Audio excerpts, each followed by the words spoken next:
હવામાન વિભાગે એવા સમાચાર આપ્યા છે જે ગુજરાતના ખેડૂતોની ચિંતામાં વધારો કરે છે। આગામી 7 દિવસ સુધી ચક્રવાતની આગાહી કરવામાં આવી છે। વાવાઝોડા આવી શકે છે। દક્ષિણ ગુજરાત તરફ ઉત્તર પૂર્વ અરબી સમુદ્રમાં વરસાદી સિસ્ટમ સક્રિય થઈ છે। કેટલાક વિસ્તારોમાં 12 થી 15 ઇંચ વરસાદ પડી શકે છે। સત્તાવાર રીતે ગુજરાતમાં 15 જૂનની આસપાસ ચોમાસું શરૂ થશે। આ સાથે ઉપરી હવા ચક્રવાતી પરિભ્રમણ સક્રિય થઈ ગયું હોવાથી વરસાદની શક્યતા છે। સૌરાષ્ટ્ર અને દક્ષિણ ગુજરાતના કેટલાક ભાગોમાં છૂટાછવાયા વરસાદની આગાહી કરવામાં આવી છે। તો આ સાથે અમદાવાદમાં તાપમાન 40 ડિગ્રી રહેવાની શક્યતા છે અને વાદળછાયું વાતાવરણ રહેવાની શક્યતા છે।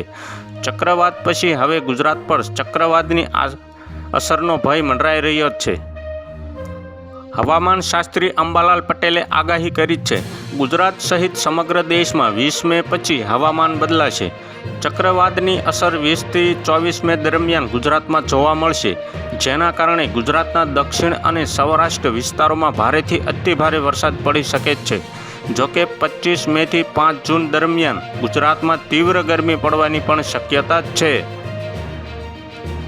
જ્યારે જૂનાગઢ જિલ્લા સહિત રાજ્યભરના ઘણા જિલ્લાઓમાં છેલ્લા કેટલાક દિવસોમાં કમોસમી વરસાદ પડ્યો છે, ત્યારે હવે હવામાન સ્વસ્થ રહેશે। આગામી 5 દિવસોમાં પારો પણ વધશે અને ભેજને કારણે વાવાઝોડુંનું પ્રમાણ પણ વધુ રહેશે।